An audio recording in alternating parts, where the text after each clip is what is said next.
Hello guys, तो हम उधर थे, अभी इधर आ चुके हैं हम।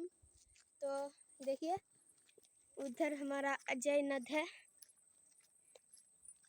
तो चलिए हम जल्दी से चलते हैं, वो लोग आगे निकल गए बहुत, और ये मेरे पीछे पीछे आ रहे हैं। और ये देखिए हमारे रास्ते पे एक कुत्ता भी आ चुका है। तो देखिए आप नज़ारा देख सकते हैं, बहुत सुंदर है और बहुत चौड़ा है नदी।